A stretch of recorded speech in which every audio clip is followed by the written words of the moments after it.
ចាថ្ងៃនេះខ្ញុំមកអាំងផ្សិតភ្លៅមាន់ម្ដងអាំងយកទៅធ្វើម្ហូបផ្សេងបានច្រើនយ៉ាងធម្មតាផ្សិតភ្លៅមាន់យើងអាចយកទៅញ៉ាំជាមួយស៊ុបក៏បានយកទៅដាក់ស្ងោរតុងយ៉ាំអីក៏បានដែរเนาะបានច្រើនយ៉ាង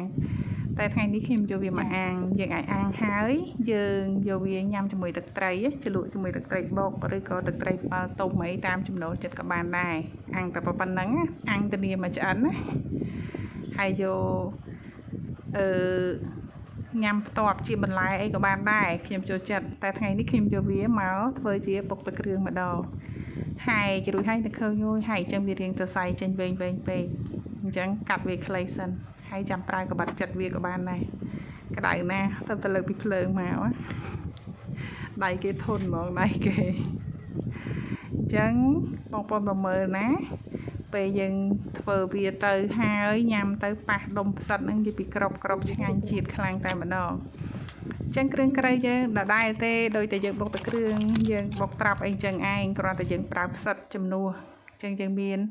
ទឹកក្រូចឆ្មាមានខ្ទឹមសខ្ទឹមក្រហមដែលយើងបុករួចឬក៏លីងរួចបុករួចលីងរួចឬក៏ដុតរួចមានស្លឹកខ្ទឹមមានត្រីឆ្អើរមានប្រហុកដុតអីហ្នឹងឯងឥឡូវយើងចាប់ដើមមកយើងធ្វើលឿនឆាប់បានញ៉ាំបុកវាល្អិតសិនមកដោយសារតែខ្ទឹមសខ្ទឹមក្រហមហ្នឹងបើបុកតែខ្លួនវាហ្នឹងងាយទេអញ្ចឹងបុកជាមួយត្រីឆ្អើរទៅឲ្យវានៅដុំខ្លៃខ្លះទៅដាក់ប្រហុកដុតយើងចូលថ្ងៃនេះខ្ញុំ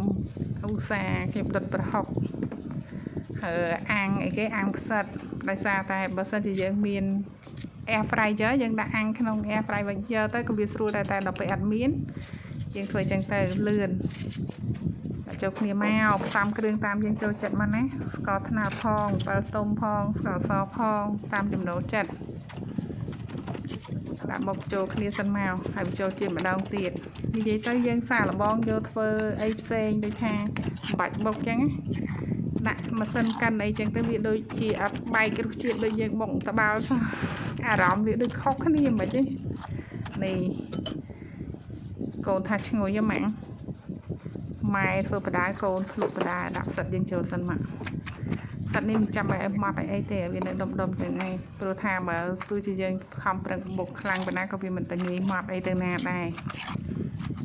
នេះដល់ពេលនេះមកកូនស្រីខ្ញុំភ្លុកបដាបាត់ហើយអញ្ចឹងខ្ញុំប្រើទឹកអំពិលទុំផងខ្ញុំប្រើទឹកក្រូចឆ្មាផងអញ្ចឹងណាឲ្យរសជាតិវាជូរជ្រះបើយើងអត់ប្រើទឹកអំពិលទុំអត់ប្រើទឹកក្រូចឆ្មាទេយើងប្រើមកជូរតែម្យ៉ាងគឺប្រើអំពិលខ្ចីស្ងោរហើយភ្លក់មើលទៅឆ្ងាញ់ណាស់ឆ្ងាញ់មែនតើ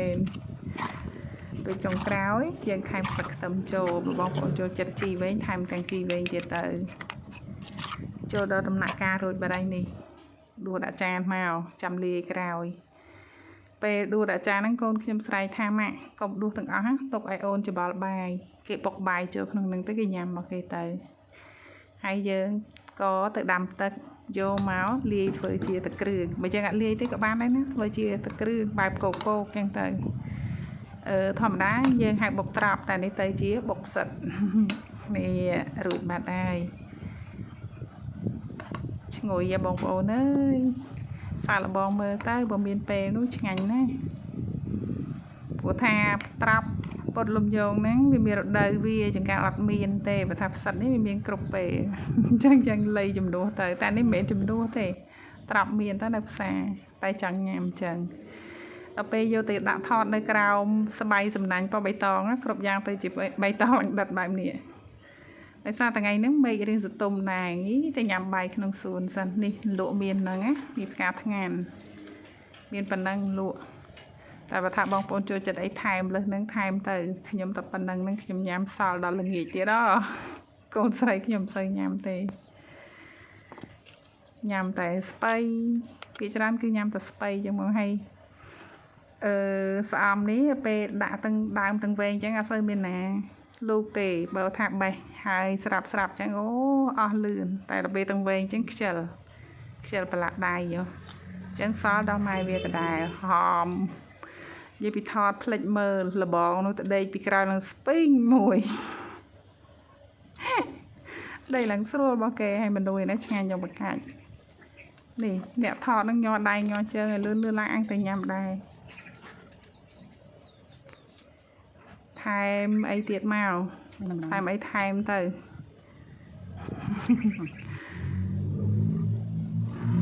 hòm ta đầu ta đã một mặt đó có nhà bài chọn mà đã đang luôn tề pruy chăng anh về chăng anh là hồ thao ơi chẳng chụp thọ tới chẳng nhà mày hời tại đâu ta đẹp thọ thao đấy bị mặt ba này ônไปnhập nhầm đây đi à bột trắng đi mình bột che nhầm tê thao vì là tai tai đâu phải lấy chăng anh này sành dưỡng tùm lọp nhằm sành dưỡng như riêng nhằm chẳng cái đôi sài ấy thà bốn chẳng nhằm che nhằm tê vui tơi sài chẳng nè sao là bông phơi tơi bông bông nè chân nằm chân đốn khang mà tê nó bọc mà tê đại hờ tay mà đông tơi ai chầm rồi thay bị lỡ tiệt tơi ôi đi ở con chả nhằm